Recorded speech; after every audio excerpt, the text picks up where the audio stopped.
सुप्रभात बच्चों। आज हम तुलसीदास जी के जन्म के बारे में पढ़ेंगे। जो गोस्वामी तुलसीदास आखिर है कौन? आप लोग तो अच्छी तरह से जानते हैं कि रामचरितमानस की रचना जिन्होंने की है वो गोस्वामी तुलसीदास जी हैं, जो हिंदी साहित्य इतिहास में भक्तिकालीन कवि के रूप में जाने जाते हैं। राम भक्त कवि जो हैं, और इनके जन्म मृत्यु, इनकी जो प्रमुख रचनाएं हैं उनके बारे में हम लोग जानेंगे। आइए हम लोग देखते हैं कि इनका जन्म कब हुआ, इनका जो प्रमुख रचना है वो क्या क्या है, इन्होंने अपनी शिक्षा दीक्षा कैसे ग्रहण की।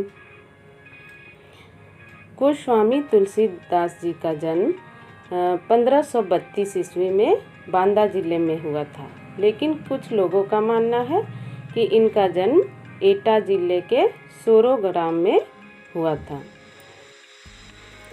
ये जाति के ब्राह्मण थे और इनकी जो माता का नाम था वो हुलसी और पिता का नाम आत्माराम दुबे था।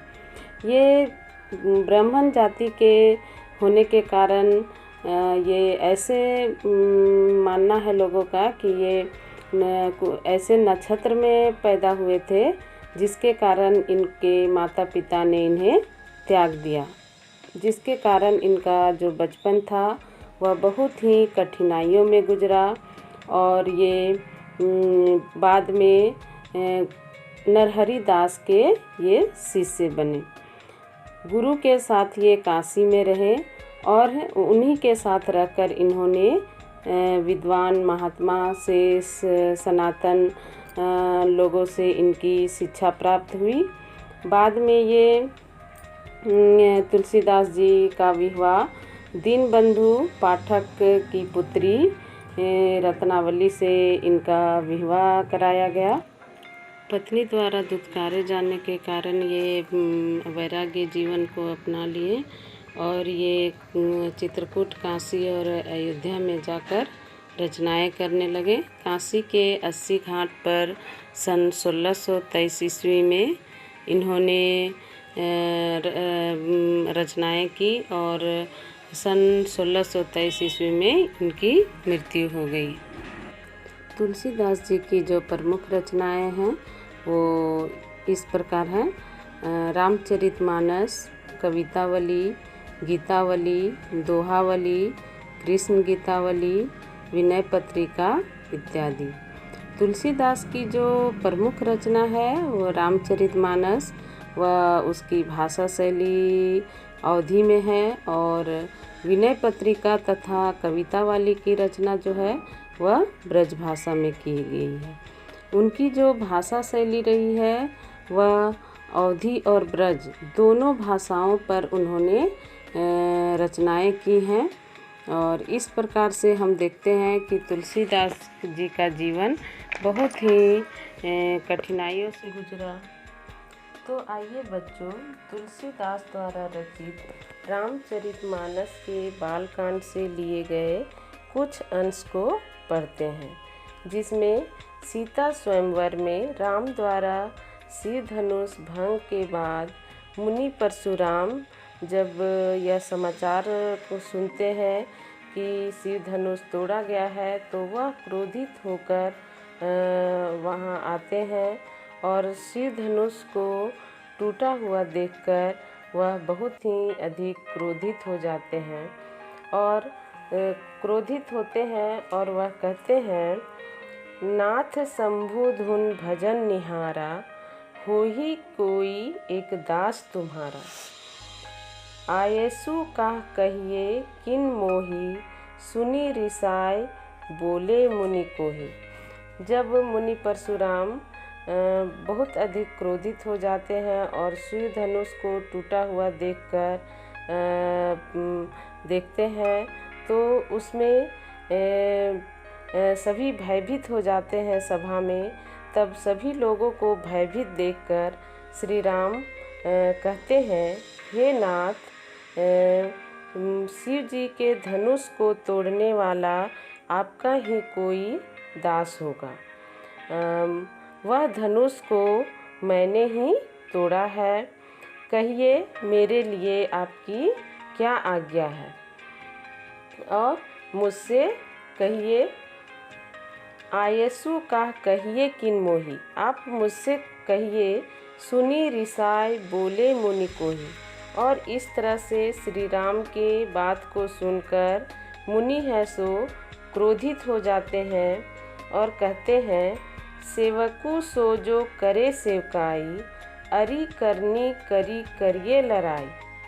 और इसका भावार्थ है कि सेवक वही है जो सेवा कार्य करे, ना कि वह क्या है अपने विरोधी से लड़ाई करे। जो शत्रु है, शत्रु का काम क्या है, शत्रु से लड़ाई करना है। सुनहु राम जेहि शिव धनु तोरा। और इस प्रकार से परशुराम कहते हैं कि सुनो राम, जिसने भी इस शिव धनुष को तोड़ा, सहस्त्र बाहु सम सो रिपु मोरा। और वह जिसने भी इस धनुष को तोड़ा है वह मेरा क्या है, शत्रु है। सो बिलगाऊ बिहाय समाजा। और वह क्या है कि इस समाज से वह अलग है। और नाता मारे जय ही सब राजा, नहीं तो सभी राजा मेरे द्वारा मारे जाएंगे। सुनी मुनि वचन लखन मुस्काने। और इस तरह से परशुराम के वचन को सुनकर, मुनि के वचन को सुनकर क्या है, लक्ष्मण मुस्कुराने लगते हैं। बोले परशु धरहि अवमानी। और इस प्रकार से क्या है कि कहते हैं कि बचपन में हमने ऐसे बहुत सारे क्या है धनुष को तोड़े हैं। बहु धनोही तोरी लड़काई। और बचपन में हमने बहुत सारे इस प्रकार के धनुष को तोड़ डाले हैं। कबहु ना असी रीस किन्हीं गोसाई। और आज तक कभी भी किसी ने क्या है क्रोध नहीं किया है। जो धनुष हम लोगों ने तोड़ा है तो इस प्रकार से किसी ने क्रोध नहीं किया है। यही धनु पर ममता के ही हेतु। आखिर इस धनुष में क्या है जो इस धनुष से ममता है।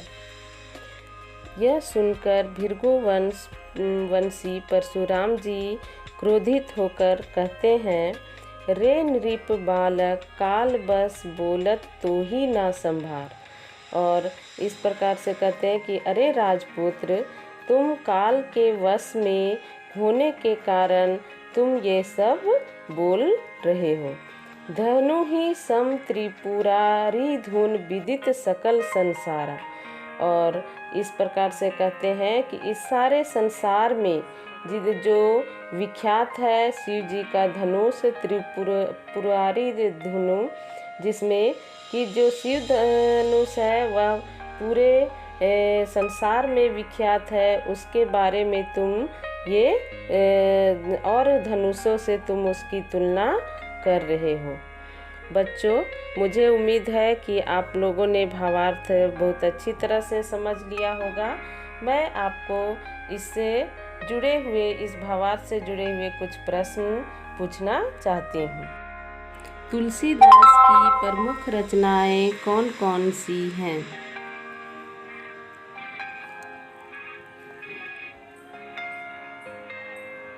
दूसरा प्रश्न है, तुलसीदास द्वारा रचित रामचरितमानस किस भाषा में लिखी गई है?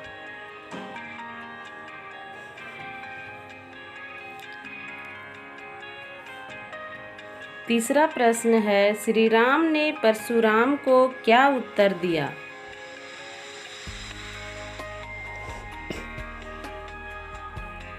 चौथा है, लक्ष्मण ने किस शैली में परशुराम को क्या उत्तर दिया?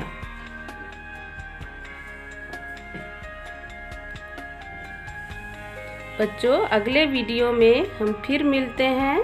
धन्यवाद।